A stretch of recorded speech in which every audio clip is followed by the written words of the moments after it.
Well, welcome. I know this is the first of the MPH series that you'll be starting for this semester, but I have an announcement I think that may be very important to at least some of you. I want to tell you about the American Public Health Association. Some of you know about it, some of you do not. But it is, in fact, the most prestigious public health organization, not in the state, not in the country, but in the world. APHA has an annual conference each year. This year it's on November 1st to the 6th in Boston, New York. The attendance at most of these conferences, not Boston, New York, I'm sorry, that would be hunting deer territory, so that's a different place. Boston, Massachusetts. Normally, APHA draws somewhere between 12 and 18,000 people for the meeting. What I do want to announce is that we have some limited funding available to assist a limited number of students who might be interested in attending. It doesn't mean that we have dollars for everybody, but we have some money if you may be interested in attending. So stay tuned for more information in the near future. We'll be posting it, having a meeting to talk about it a little further, and so if it's something you might want to consider, keep that in mind. Just again, stay tuned. It'll be on the MPH listserv coming out from Dr. Bertram. Thank you, and have a good seminar day.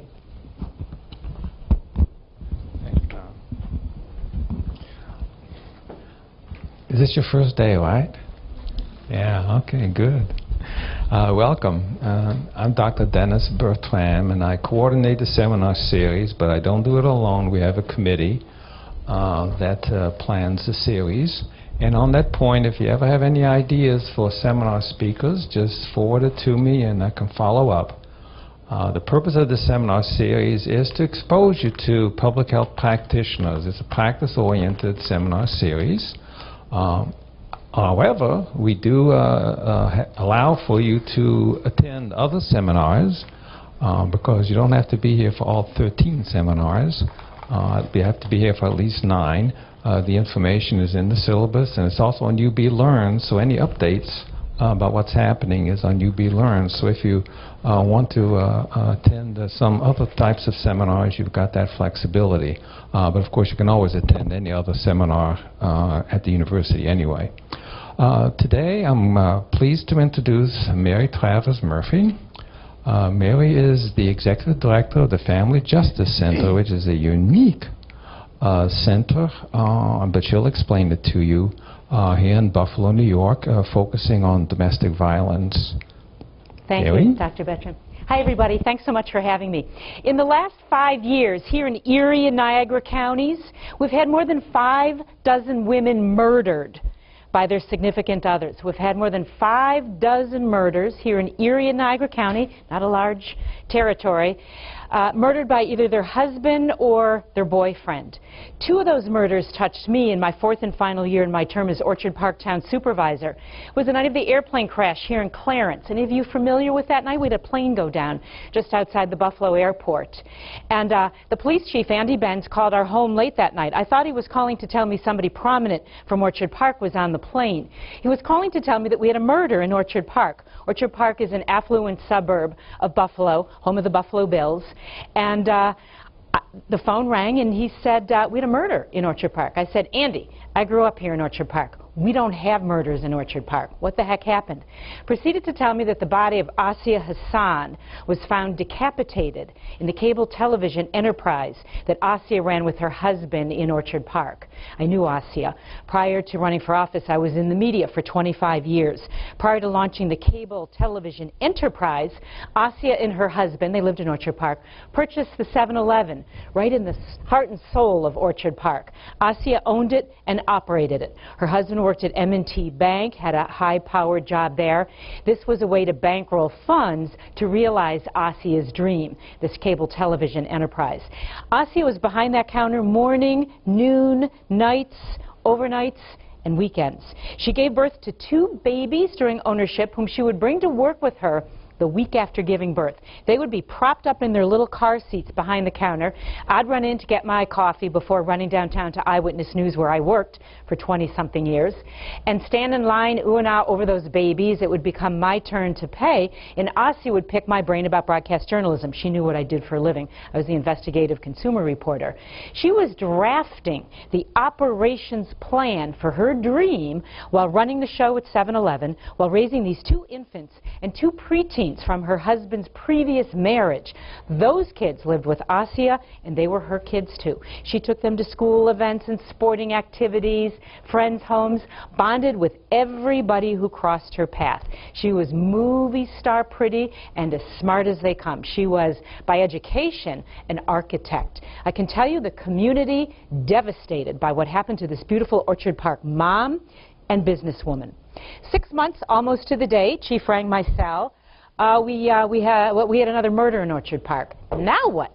Proceeds to tell me the body of 36-year-old Angela Moss, who was a nurse, worked as a nurse in an Orchard Park nursing home facility. Body found on the side of California Road, several hundred feet from this nursing home facility, in the shadow of Ralph Wilson Stadium where the Bills play.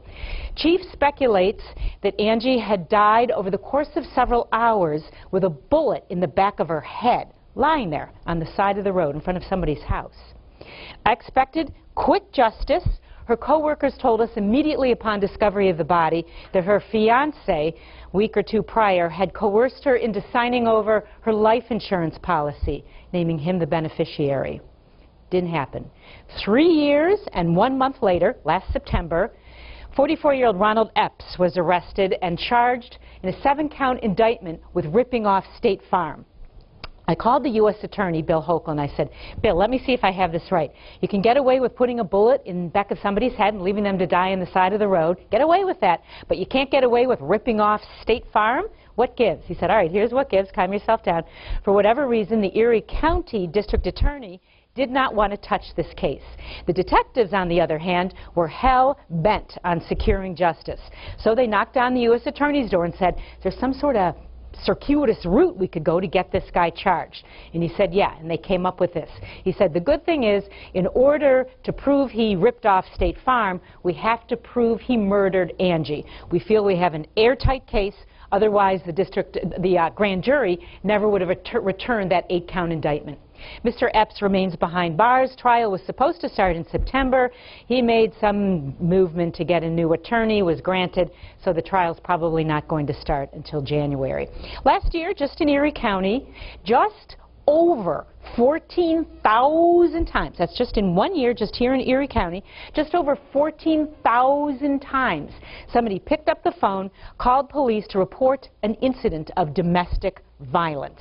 We have 12,000-something police calls involving local law enforcement, Buffalo PD, Erie County Sheriff's Department, and another 2,000 to 4,000 from the state troopers. On average, a little over 14,000 domestic violence police calls in Erie County annually. Here's a statistic that gets us every time we have to tell it. We know that only 1 out of every 7 cases is ever reported. Math can be really depressing.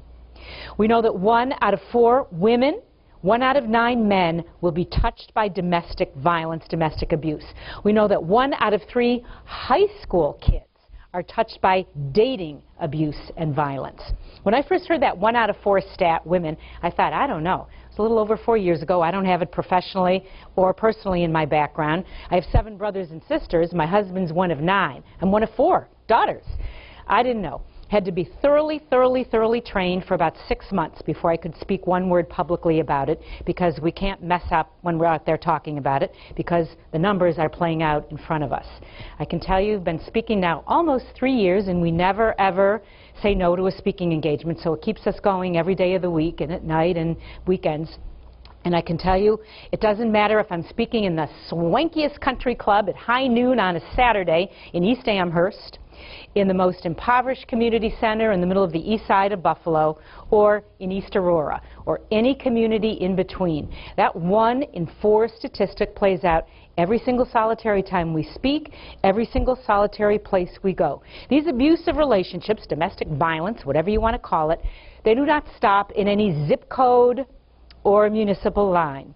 They don't stop at any level of education or affluence, at any age or race or religion or culture. We see them in every segment of society. Shortly after I got this job, I started in January of 2010, right after leaving a 4-year term in office. I was having lunch with a very prominent physician. Used to interview her all the time when I was a reporter. She was a spokesperson locally for the Medical Society and then nationally, in addition to running a thriving practice of her own. She's an internist. And she said, "Love what you're doing. Congratulations on the job. I'd love to help, maybe volunteer. I'm about to be appointed to a policy position in the Obama administration. I don't know what my availability will be. I'll be commuting to Washington. Keep up the good work. I'm a survivor." This is a woman probably between the ages of 63 and 70.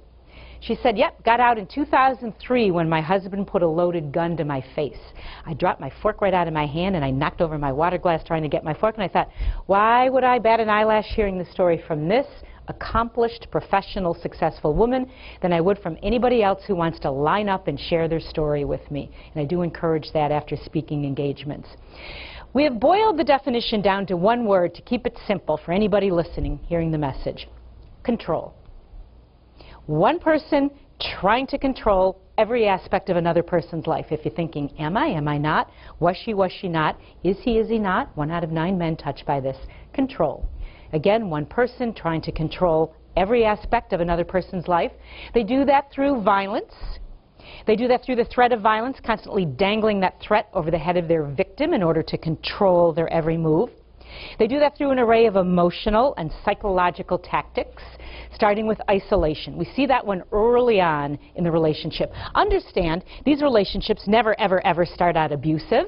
First thing anybody says to me, if anybody ever laid a hand on me, I'd kick them right where the sun don't shine and get out of there. What's the problem? Here's the problem. These relationships, and this is also one of the biggest red flags, start out very quickly. Whirlwind. Victims swept off their feet by this person who is as charming as the day is long, telling this victim, "You are my soulmate. I love you more than life itself. God put you here on the earth by angel just for me. Nobody understands me like you did. You are perfect. You are competent. You are absolutely meant to be for me." Really? You went to the movies once and had 2 cell phone calls. Again, big red flag. So they start out whirlwind, loving, literally, romance right out of the movies. But that isolation piece, another big red flag, starts very early on. That best friend of yours, I know you love her more than life itself. She's hilarious. I can see why you do. I don't know, you're in the bathroom the other day. She hit on me in the bar and 2 of my teammates. I don't know, every time you turn your back, she's, whoop, whoop, whoop, going on behind your back. I don't think she's got your best interest at heart. I think you need to watch out for her. And your mother, she was trashed at that graduation party the other day. Your aunt told me that when you were 2 months old, she had to go into rehab. She actually left the family to go into rehab when you were brand. What mother leaves their infant? Wow, and you know what? She's another one. You turn your back, she's telling embarrassing stories about you. I think you need to just kind of cut her out of your life a little bit. Now, I was scrolling through your cell phone the other day, looking at your texts and your phone calls. That isn't a big red flag? I don't know what is. Whose business is that? Not theirs. What'd you do? You went to the mall, and then you went to the... Here's the thing. You need to go to the mall? I'll take you to the mall. I'll buy you anything you want in the mall. Seriously, those 2 are trouble with a capital T. I got your back. Many, many red flags fly in these relationships. But that isolation piece starts out early. And then, as the relationship progresses, it gets into the roller coaster phase. And I'll leave some materials that can explain some of this for you, because I'm sure as public health master's degree candidates, you've heard a lot about this. Insults, intimidation. The research that we're seeing is downright terrifying. We know that little kids who grow up in households where mommy is being abused by boyfriend or daddy, little girls much more likely to engage in these kinds of relationships as they mature. Little boys much more likely to morph into the perps. We know that the trauma is serious. We're talking post-traumatic stress disorder for the children growing up in those homes and the victims on the receiving end. We have a trauma team now led by Jim Cashian at Baker Victory Services. He would be marvelous fabulous speaker to come in and talk to you about the trauma team that put together. They're finding, research is showing that the trauma can show up in brain scans. And now there's suspicion that it's leaving a mark on our genetic code. So it behooves us as a society to get our arms around this issue, teach these kids at a young age what these relationships are all about, the danger signs, and try to stop the cycle of violence. That post-traumatic stress disorder undermines a person's ability to make logical decisions, to think clearly, to even articulate accurately what's going on in the relationship. We know it takes 7 to 8 attempts to permanently leave an abusive relationship. If you're trying to help somebody and you don't have it in your background, it will literally drive you to drink. You'll walk out the door and you don't go back. What's the big problem here? Well, at the Family Justice Center every day we talk to people who are going to leave our center and return to the abuse. Damn right I'm going back. That husband of mine, that master manipulator, there's one thing you take away from this today, is the fact that these people, these husbands, these boyfriends, phenomenally fabulous at what they do, this business of power and control. It's like they're all playing out of the same handbook. We call them master manipulators. That husband of mine, he reads my mind. I swear to you, he can read my mind. He told me if I even thought about walking out the door, he would hunt me down to the ends of the earth and he will kill me. Make no doubt about it, he will make good on that threat. Children being used as pawns in these cases, we see that every 5 minutes at the Family Justice Center. You love those kids more than life itself. You leave, I'll kill them. Or I'll hire the best attorney in town.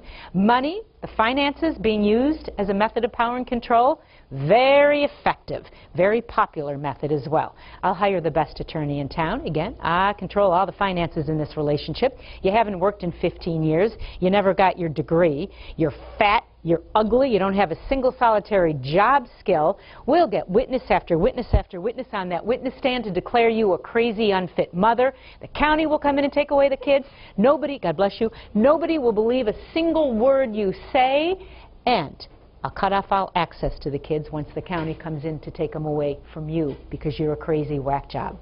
Very effective. I've had women tell me, accomplished, successful women running companies. I got my MBA, just successfully negotiated a couple of union contracts. Kids are thriving in school. I love this person. What did I do to make him, who loved me so much, swept me off my feet, worshipped at my altar? What did I do to make him turn on me like this? My fault.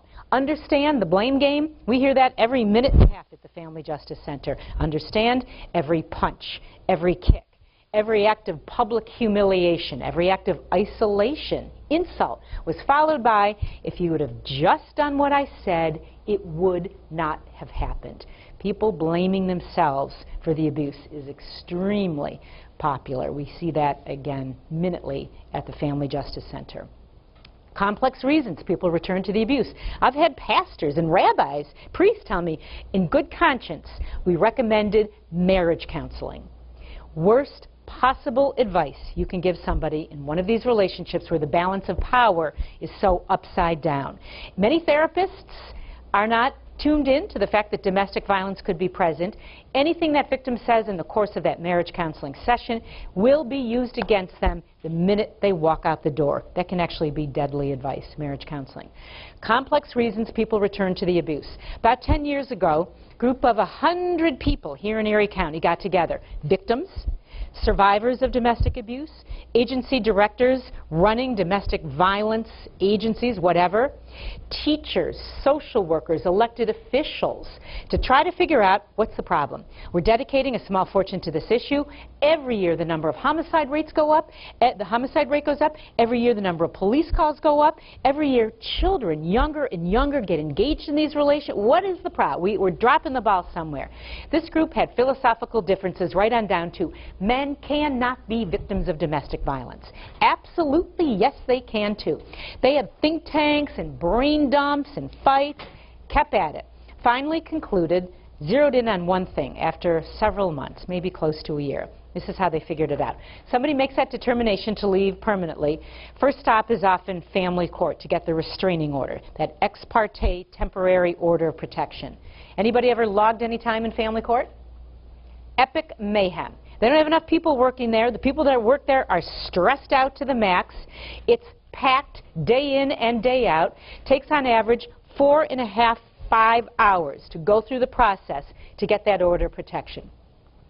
That means a person can be standing there 4.5, 5 hours only to be told, oh, sweetie, that story you just attempted to articulate to the judge, the attorney referee, sorry, doesn't rise to the level where we can grant it to you.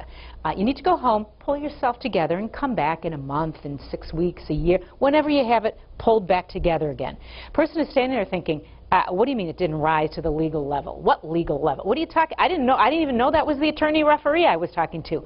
I tried to ask that man over there what to expect. He didn't even look up. Tried to ask that woman over there. She was go home. It is not safe for me to go home. My husband had me in the corner last night with his hands on my throat. I go home, he will finish me off.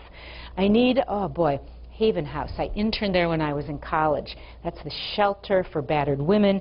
Now, I read in the paper they have a new anonymous location. All right, it's 10 to 5. It's snowing. Scratch that. I would never figure that. Maybe what I need to do is get these two little ones over to the Child Advocacy Center. I don't know what this one saw last night when my husband was attacking me. Been melting down all day. Now, that's over on Franklin Street. I think they do close at 5. All right, scratch that. I'm starved. I'm undone after what happened. Maybe what I need to do is get myself over to Crisis Services. Now, they're on Main Street over by UB South. The university will be letting out. Traffic will be a nightmare.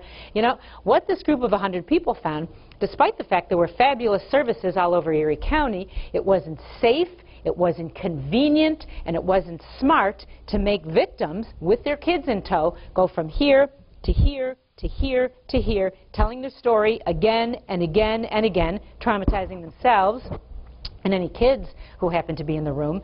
God forbid they were being stalked or the perpetrator was siphoning gasoline in and out of their vehicle so he could control where they went. God forbid they were relying on public transportation. What this group realized was, hey, why don't we take all these wonderful services, put them in one spot, under one roof, so we can wrap services around anybody who walks through the door. A $1.1 million VAWA, Violence Against Women Act, grant later, the Family Justice Center opened on the 14th floor of the main Seneca building in the heart of downtown Buffalo. We opened with 11 partners. Again, this is just May of 2007, I believe they opened. 8, 9, 10, 11, 12. Yeah, so we're still in our infancy stages. Brand new. 11 partners under our roof, lined up down a hallway. We now, as of September of last year, have 13 partners. You need that restraining order, that temporary ex parte order protection? We got you covered. We partner with the 8th Judicial District Family Court. Through the miracle of video conferencing in our little courtroom in the closet, we can flip on our equipment and get that attorney referee or that judge right there on our screen. We have a little Bible where we swear in our clients. My staff helps draft the petitions for the order of protection. We fax them over. When the judge is ready to hear, we get a fax back, and we take our client right into our little courtroom in the closet. That whole process takes about 6 minutes. They still have to be there 4.5, 5 hours because we can't speed up family court process. But they're safe. Their kids are taken care of. We have a gorgeous playroom for the little kids. Our 6 living rooms where our clients receive all their services overlook an absolutely breathtaking view of the waterfront. So our clients feel like they're safe and they're in a beautiful surrounding. They can relax. We feed them. They can take a nap. They can catch up on work, whatever they want to do. We have the only forensic medical unit dedicated to domestic violence in all of New York State. We partner with University of Buffalo Family Medicine. Anybody know Chet Fox, Dr. Chet Fox? This is his baby. We have a full-time nurse. She's there 5 days a week, Carol Webster. Her job is to body map the injuries of our clients, literally on an electronic map of the body. She describes the injuries medically in conjunction with very high-tech digital pictures. Becomes evidence for another one of our partners, the district attorney's office. They're there 5 days a week for our clients who want to hold their abusers accountable. Their choice. We figure every amount of control has been removed from their lives. Our job is to give them a little bit back. We spell out the services of the 13 partners. They get to choose what they want to access. They want all 13, perfectly fine. If they want 0, perfectly fine. We understand this is a process, and they will be back. And again, often they're waltzing out our door, right back to the home where the violence is going on. Everybody who comes to the Family Justice Center gets a safety plan. We put it right up here. We don't dare write it down. We know that it is the most dangerous point in one of these relationships. Perpetrator gets a sense that they're making plans to leave. Those cases can turn fatal in a heartbeat. So those safety plans go right up here. We customize it to the abuse story we're hearing. It can be as simple as, okay, you're accessing neighborhood legal services. That, by the way, is the #1 service that our clients access. Divorce, custody, child support. Papers, divorce papers will be served on your husband Wednesday. Your sister's coming up from Binghamton to whisk you and the kids away for a few weeks till the safety issues die down. Sounds like a good plan. Don't post it on Facebook. You're in crisis, you're suffering from post-traumatic stress disorder, you're thrilled that you finally got some control back in your life. We help you think through to continue to keep you safe. You can't imagine the number of people, once they have a plan and feel like they're getting out, want to share it with the world. It can be very dangerous. Haven House, one of our clients, that's the shelter, emergency shelter for women in these abusive relationships. They also do group counseling, crisis counseling, group support. Haven House is a phenomenally important partner of the Family Justice Center. Crisis Services is there for that crisis counseling, for that court advocacy piece. Everybody gets their day in court, including the perpetrators.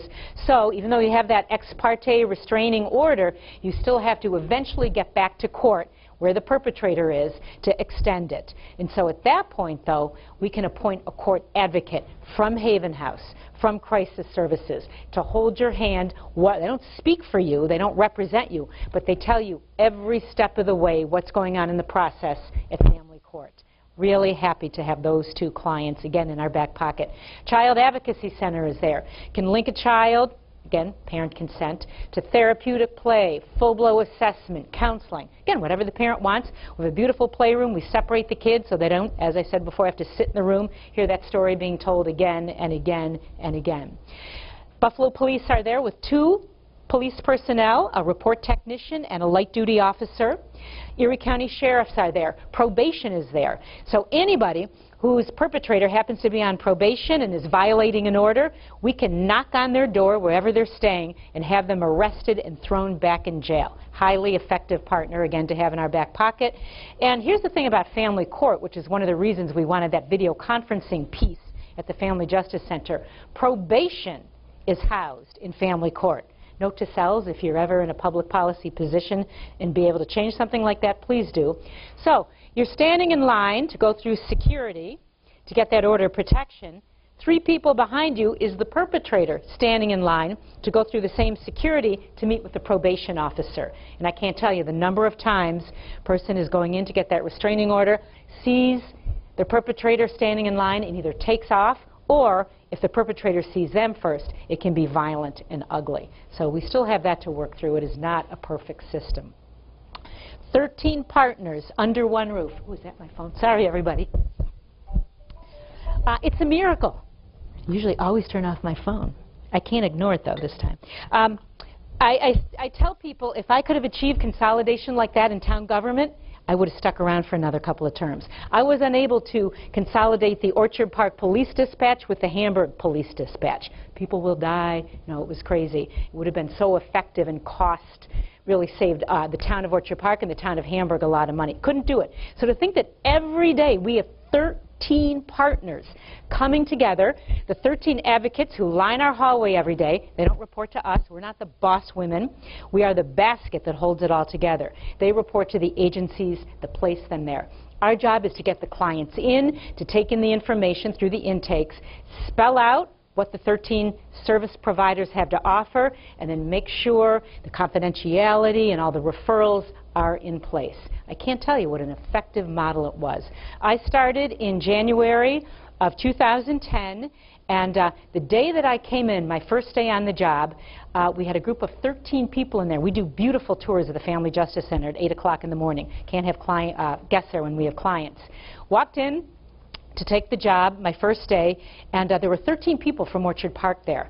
6 or 7 of them were pastors of Orchard Park churches. They were led by Pastor Dick Young of the Presbyterian Church, 45-year-old marathon runner, PhD in systematic theology, my neighbor, my friend. I had just clipped the ribbon as town supervisor on the huge edition of the Presbyterian Church.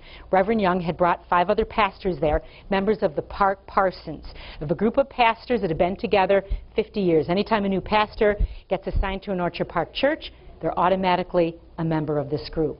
The week before, the Park Parsons had hosted a memorial mass for Assia. They all knew her, they all loved her, they knew that they were coming up on the one-year anniversary of her death in February, and they didn't want it to go unnoticed. That's the week now that all the kids have off of school in February, that crazy week where, so everybody in Orchard Park and the South Towns heads to the islands or Florida, they just get out of town. This group didn't want that date in February, Assia's death, to go unnoticed. So they decided to do the memorial service in December. They were flabbergasted at the number of people who showed up to pay tribute to Assia. The next day happened to be the Park Parsons monthly Park Parsons meeting.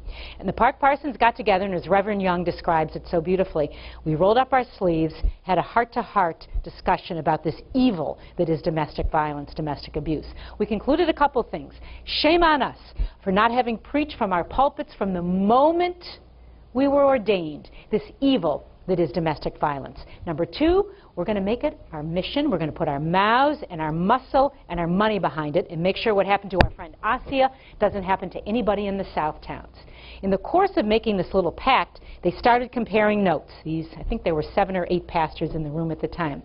They realized in the year following Assia Hassan's decapitation, death, more and more women from their congregations, women they least expected in a million years, were coming to them presenting cases of abuse and violence. And they thought, oh boy, we're going to make this our mission. We better know what we're doing. We're a little clueless. So we're turning to the Family Justice Center to say, help us carry out this plan here. And Reverend Young said, here's the thing. We have this home right next to the church. Our maintenance man's lived there for 40 years. He's retiring. We just put this new addition on. He's done. We want to give you this home, and you can turn it into a shelter for all these women who are coming to us. We can just say, okay, go to the... And the executive director at the time, who was still on the job, it was my first day, said, you can't slap up a shelter in the middle of affluent Orchard Park. You need anonymity. We got that part covered. So you guys figure it out. And I realized from working downtown for 25 years that suburbanites, northern, southern tiers, cannot handle coming up to Buffalo. Have you heard, anybody live here and never heard that before? You know what I'm talking about. Can't come up to Buffalo. Well, first of all, you live in Lockport. I think technically you'd be coming down to Buffalo, but whatever. Got that subway blocking off Main Street. Every other street is one way. There's absolutely no place to park. I go to the Sabre games and I get caught in the wind tunnel. It screws up my hair for a week. That part is true. I will give them that part. Not coming up to Buffalo, no matter what. So we thought we could take that house, turn it into a Family Justice Center satellite, and meet the southern tier clientele halfway. At which point Reverend Young said, all right, here's the problem. It needs $200,000 worth of work. Basically, we got to gut it and start over. Handicap bathroom, get it up to code. But we the pastors, Park Parsons, making it our mission, will help you raise. Cut it in half. We'll raise $100,000. We have every manner of building construction expertise within all these congregations. We'll scare up 130, 140 volunteers to get the job done. Took it back to my board, my very first board meeting, and they said, whoa. We don't have a penny to dedicate to this. We're still trying to find the sustainability finances to keep downtown going. The community, if they want it, they're going to have to step up to the plate and rise to the occasion, because we can't help you with this in any way, shape, or form. If the community wants it, and they put their money where their mouth is, we will staff it. You've got 5 years to pull this off. We'll see what happens. If you're getting some momentum, you're getting close to that 5-year mark, we'll extend it. 6 months later, ready to open. We raised $100,000 like that. We scared up 150 volunteers, many who are still working at the satellite right now. 6-month satellite planning team meeting. Terry Murray, attorney by day, construction goddess, nights and weekends, said, I got the zoning guy coming in on the 4th. I got the inspector coming. I think we can actually open the doors on February 14th, Monday, February 14th. Luckily, one of the pastors at the table said, don't you think you need a ceremony thanking all these volunteers and thanking all these, oh yeah, shoot. Okay, Dick said, all right, Reverend Young, we're opening the 14th, 13th, I got confirmation in the church. I'll give you the church Saturday, February 12th. You can have it at 1 in the afternoon. Have a big ceremony in the church, march across the driveway, put a big purple ribbon on the door. That's the color of domestic violence. Clip the ribbon, we'll bless it, and you can be on your way and open Monday morning. We got together the week before to plan the Saturday, February 12th ceremony, somebody had the newspaper account of the Mo Hassan trial in their hand. It was in full-blown swing. Asia's husband was on trial. We realized, oh my gosh, February 12th, the day of our ceremony, second anniversary of Asia's death. Never planned it that way. We were just speechless. So we thought we'll dedicate the day and we'll dedicate the satellite to Asia and to Angie. We knew, though, that's the weekend everybody flies out of town. So we ran off 75 copies of the program thinking, yeah, maybe we'll get 50 people to show up to this thing. Huge blizzard that morning. The call went out. If it doesn't stop snowing by noon, we will call it off. It was a 1 o'clock ceremony. Stopped snowing. We stopped counting at 300 vehicles when Chief Andy Benz got called at home to unscrew up traffic that was screwed up in both directions in front of the satellite. My husband and the reporters stopped counting at 500 people. We could not fit, as my husband put it, another fanny in the pew. People were spilling out into the vestibule to be a part of this ceremony. We opened Monday morning, 8:30. First client in the parking lot Monday morning, 8 a.m., victim of a strangulation. Nurse Carol came down, forensics were taken, client pressed charges. We now have 4 volunteer nurses thoroughly trained in the body mapping and in the picture taking for the forensic medical unit evidence. We are about to open, probably mid-October, Family Justice Center satellite in Williamsville, right around the corner from the Tony Walker Plaza. Same setup. Beautiful little home, this time next to the North Presbyterian Church. Mid-October, end of October, we're going to open. We have 13 churches, including a temple, on our satellite planning team, and 137 people from the North Towns. We had 13 rooms. We did a little different template. We have 13 different entities or churches who have adopted a room. And our Family Justice Center satellite in Orchard Park looks like a junior league show house.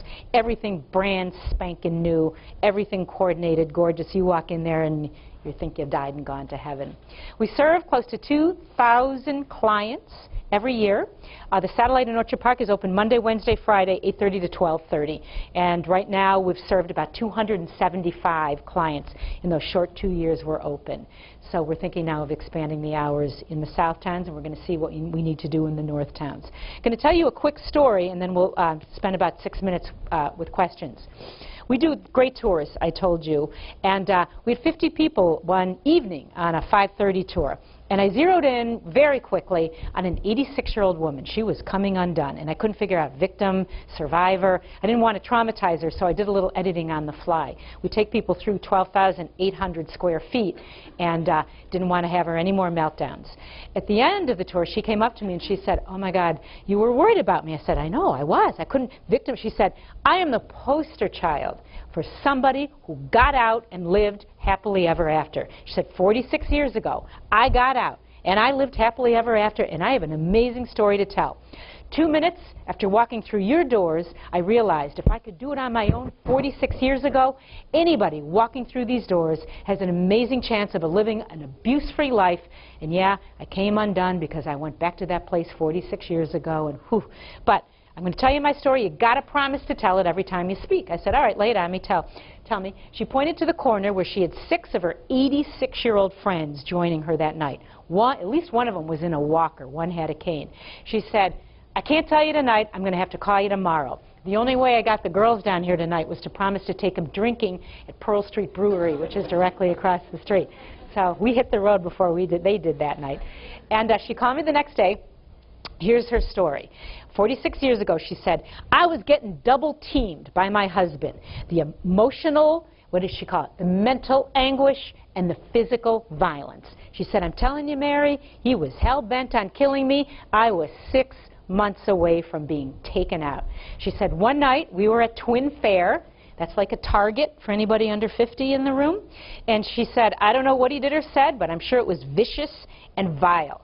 And she said, "When I was over in cleaning supplies and he was in automotive, a stranger who clearly witnessed whatever it was he did or said came up to me, took me by the palm of the hand and placed in my palm a card the size of a business card, and wrapped my fingers around it and then wrapped his hand around my hand. And then she said, I think he squeezed my hand, he may have given me a hug, went back to my hand and then disappeared. Quick, hid that card in the back of my pocket. That night when my husband was sleeping, I took it out and I read it." She said, "The words on that card spoke to me. There were days I read that card 6 600 times, and if I read it 600 times, I thought about that act of kindness on the part of that perfect stranger who had to follow me through the aisles of Twin Fair, thought about him 1,000 times. 6 months later, I walked out that door, and I never went back. She said, and here's the thing, I never, ever intended, ever, ever, ever, on getting into another relationship, ever. Within the year, I met this amazingly calm man. We fell in love. We got married. We had 3 kids. I lived happily ever after. He just died within the last couple months. Had the Family Justice Center on my mind. The gals you saw me with in the corner the other night, our best friends in the world. Together with their husbands, we traveled the world together. We went on cruises. We had Bills and Sabres tickets. We celebrated the holidays, all the kids' milestones. I lived happily ever after because of the act of kindness on the part of that stranger. What did it say on the card? Oh, well, it said on the card, your 10 rights your 10 rights. She said, here's the thing. Never got past that first right. Couldn't tell you what the other 9 were. It's that first right that spoke to me. That first right, you have the right to your own opinion. She said, that's the degree to which I was being controlled. I was not even allowed to express an opinion. And she said, I had 1 million of them, and they were all really, really damn good. Every now and then would accidentally come flying out of my mouth, and I would pay viciously and violently. Her advice to you, if you suspect, you have to say something. Understand they're mortified and they're embarrassed, and chances are they have no idea that what they're going through is called domestic violence. I have a group of 24 women, every one of whom I have met out on speaking engagements. They come to my house a few times a year. We have drinks and dinner. We brainstorm. Every single one of those 24 people, women, told me when they were in the midst of what would be defined as classic domestic violence, not one of them would have identified themselves as such. What did you call it? A roller coaster relationship, a difficult relationship, a unique relationship. It wasn't until somebody put a checklist front and center and they're, oh yeah, checking, when it dawns on them like 4th of July fireworks going off. That's what this is. Domestic abuse, domestic violence. So to throw around domestic abuse, domestic violence to somebody in one of these relationships ain't gonna work. You want to approach it. Sounds like you're in a difficult relationship. Sounds unique.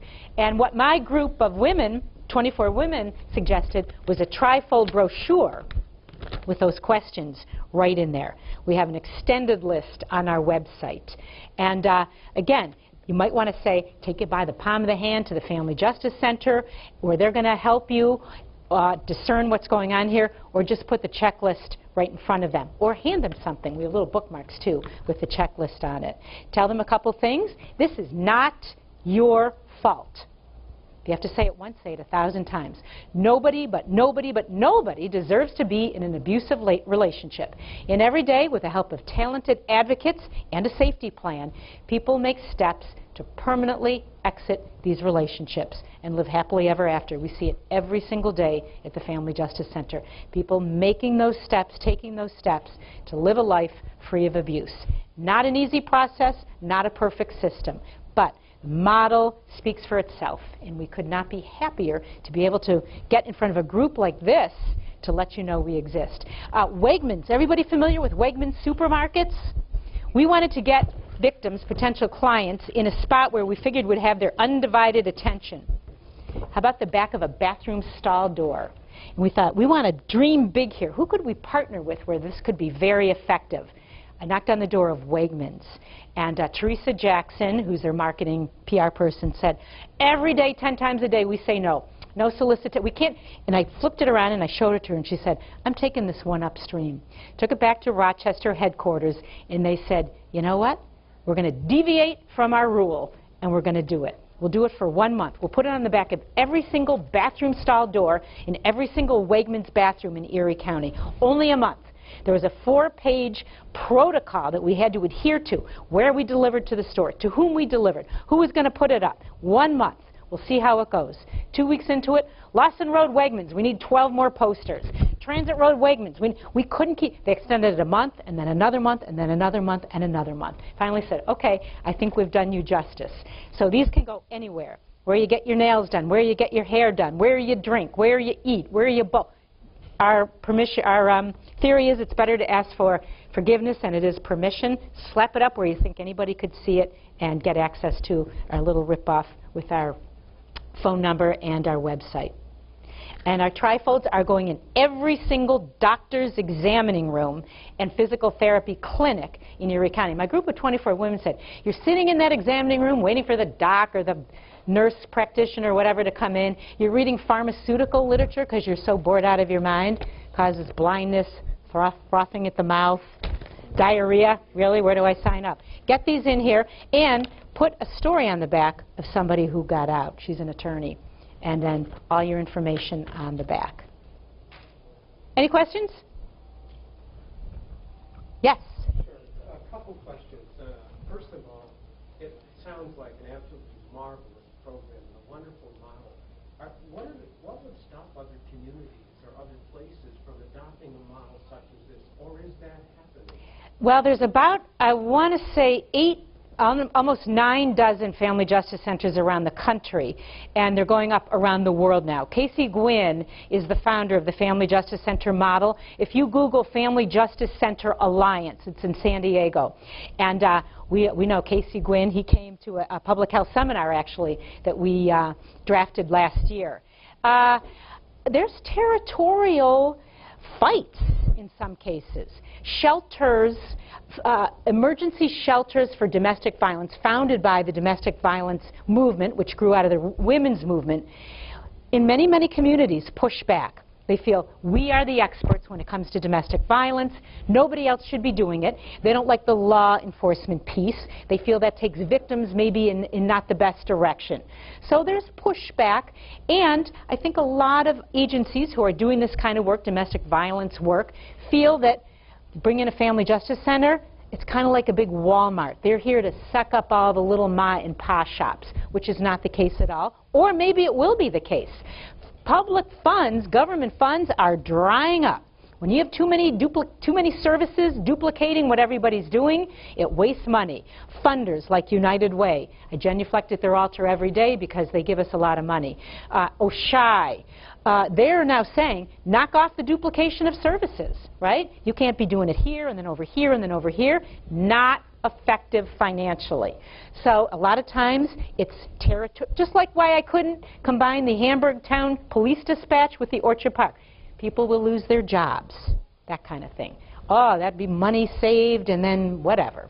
So people like to dig into their own fiefdoms, especially here in Erie County, and they do. So everybody got out of their own way and got at the table. Some did come screaming and kicking, and there are some partners or some people in some agencies there right now who would prefer that we weren't as successful as we are. Does that answer the question? Yeah, very well. One last question. You mentioned you have volunteers. Are you always looking for volunteers? Mm-hmm. Always. Would it be possible that a student who may have an interest in Absolutely, yes. We have internships we have 6 masters MSW starting today, and I think we have a public health policy person coming in, and I know an attorney here in Buffalo who specializes in sexual harassment on the job is looking for one of you guys to do some research work for her. So I'll leave my card, my business cards. That's my direct office number and my email. I don't have a secretary or anything, so nobody will see it. If you're interested, zip me out an email or give me a call, and I can link you up with an internship or some kind of volunteer. We do ask that you spread the word. We have our little palm cards, and these are meant for victims.